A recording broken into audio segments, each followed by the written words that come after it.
The 12 Brothers. There were once a king and queen who had lived happily together for many years. They had 12 children, but it so happened that all these children were boys.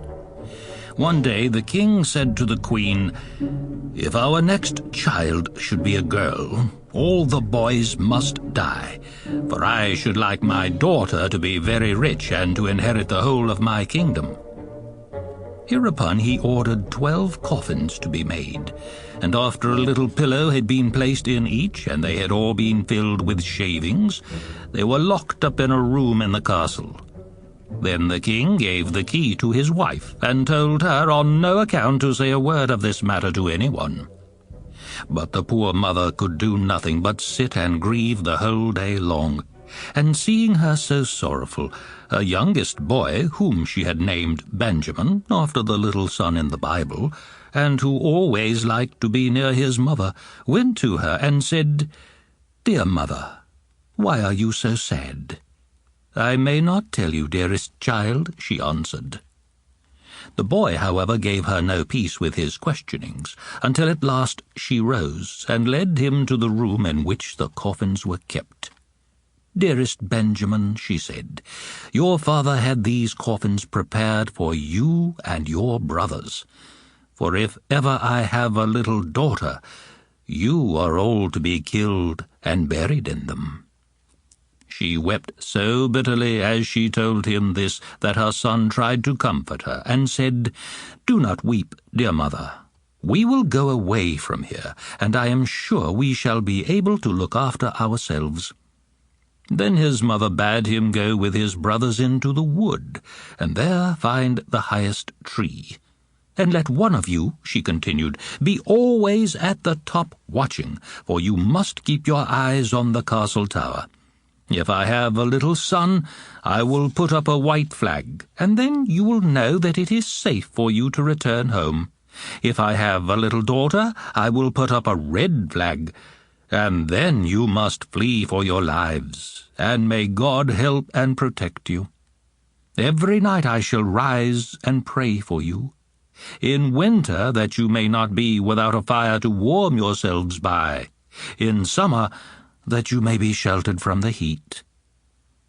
She then blessed them, and the boys went off to the wood, and kept watch in turn on the top of the highest oak tree. The day came when it was Benjamin's turn to watch, and as he was looking toward the tower he saw a flag put up. But alas, it was no white flag, but a blood-red flag, warning them that the hour had come when their father's cruel sentence was to be carried out. When the others heard this, they flew into a great rage, and exclaimed in their anger, "Are we to be put to death just for the sake of a girl? But we will have our revenge." So they swore, one and all, that they would take the life of any girl who should cross their path. They now thought it safer to go farther into the wood, and when they had made their way to where the trees were thickest and the shade deepest, they suddenly came upon a little empty house that had been raised by the magic of some good or evil fairy. "Oh," they cried, "this is just the place for us to live in.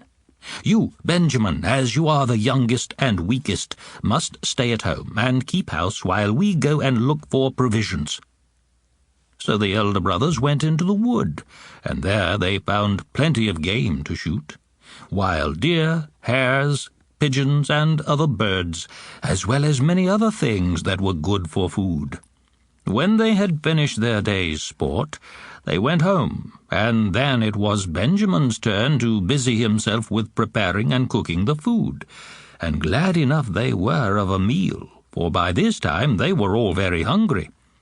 In this way they lived on in the little house for 10 years, and the time passed so quickly that the brothers never found it long.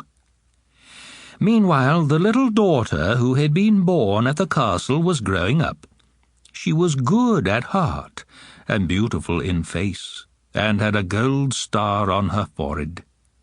One day about this time she happened to catch sight of 12 little shirts which were lying among some of her mother's things. "Mother," she said, "to whom do these shirts belong? For they are too small for my father to wear." It was with a heavy heart that the poor mother answered, "Those shirts, dear child, belong to your 12 brothers." "My 12 brothers?" cried the girl. "Why, I never even heard of them. Where are they now?" "God alone knows," replied her mother, "but they are wandering somewhere about the world." Then she took her little daughter to the room where the coffins were hidden, and, unlocking the door, showed them to her, and said, "These were meant for your brothers, but they ran away and escaped." And she related to her all that had happened before she was born. "Dear mother," said the girl, "do not weep. I will go and try to find my brothers." So she took the 12 shirts and started through the wood in search of them. On and on she went all through the day, and as the evening fell she came to the little house. She stepped in, and there she found a young boy who looked with astonishment at this beautiful girl who was dressed like a princess and had a gold star on her forehead. "Whence come you?" he asked, "and what are you seeking?" "I am a king's daughter," she answered, "and I am seeking my 12 brothers, and as far as the blue sky reaches overhead will I wander till I find them." And she showed him the 12 shirts. Then Benjamin knew that it was his sister. "I am Benjamin," he cried, "your youngest brother." And at this they were both so overcome with delight that they began to cry for joy, and kissed and embraced each other. At last Benjamin said, "There is one thing that troubles me.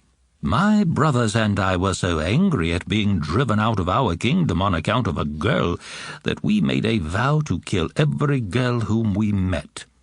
"I would gladly die," said his sister, "if by doing so I could restore my dear brothers to their home." "No, no, you shall not die," cried Benjamin. "Hide yourself under this tub, and when the others return, I will soon come to an understanding with them." The sister did as she was bid, and as soon as it was dark, in came the brothers from hunting. They sat down to their supper, and while eating and drinking asked, "Well, Benjamin, what news have you to tell us?" "Have you yourselves heard nothing?" said Benjamin. "Nothing," they replied.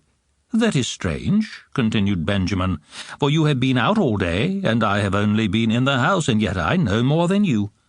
"What is it?" they all cried at once. "Tell us what it is." "Only on condition," said Benjamin, "that you promise me not to kill the first girl you see." We promise, we promise. She shall find mercy at our hands," they all cried again. "Only let us hear your news." Benjamin went to the tub, and lifting it up said, "Our sister is here."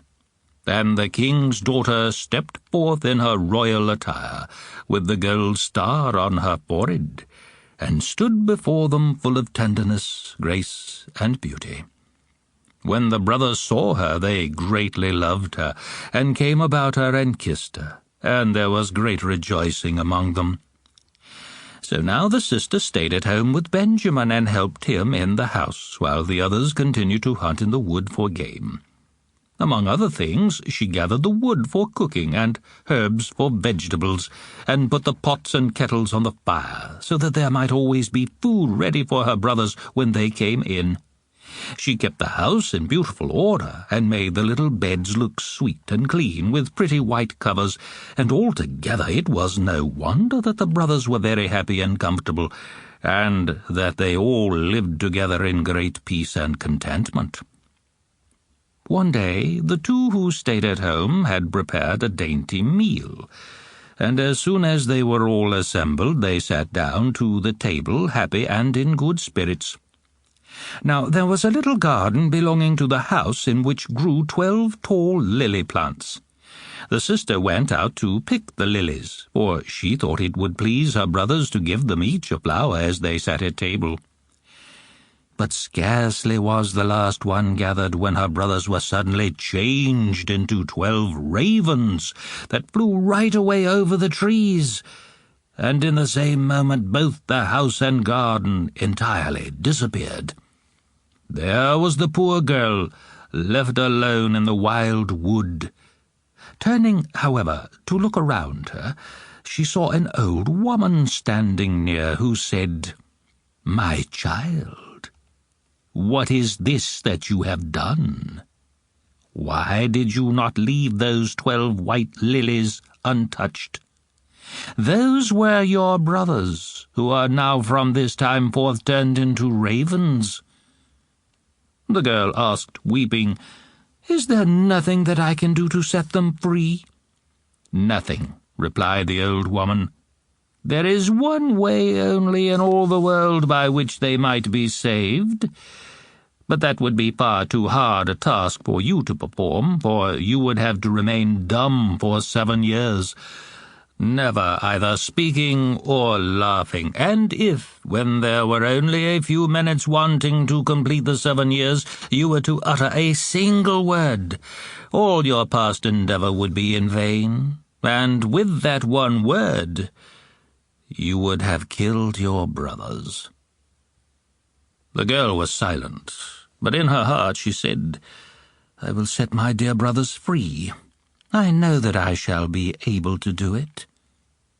Then she went and chose out a high tree, and there among its topmost branches she sat and spun, and neither spoke nor laughed. Now it happened one day that a king was out hunting in the wood. He had a large greyhound with him, and the dog ran up to the tree whereon the girl was sitting, and began leaping about and looking up at her and barking. Then the king came along, and he too looked up and saw the beautiful princess with the gold star on her forehead, and he was so enchanted with her beauty that he called to her to ask if she would be his wife. She did not speak a word, but gave a little nod with her head. Then the king climbed up into the tree himself, and carried her down, and lifting her onto his own horse, bore her away to his home.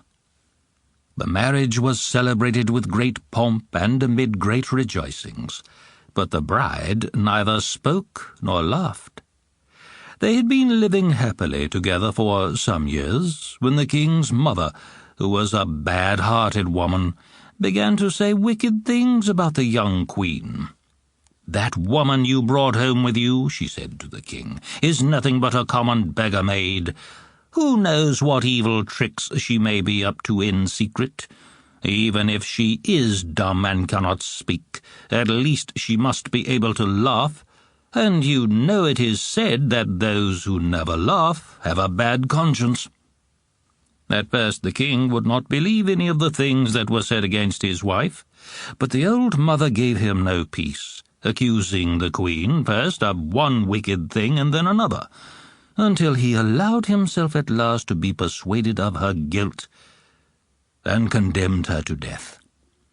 But the king still dearly loved his wife, and he stood looking out of his window and weeping while the fire was being kindled in the courtyard where the young queen was to be burned. The queen had been tied to the stake, and now the last moment of the 7 years came, just as the angry tongues of the fire were beginning to play about her dress. Then there was heard in the air above a rushing sound as of wings, and 12 ravens came flying down, and no sooner had they alighted on the ground than, behold, there were her 12 brothers whom she had set free. They scattered the fire and trampled on the flames, and showered kisses and loving words upon their sister as they untied her from the stake. And now that she might speak, she was able to tell the king why she had been dumb and had never laughed.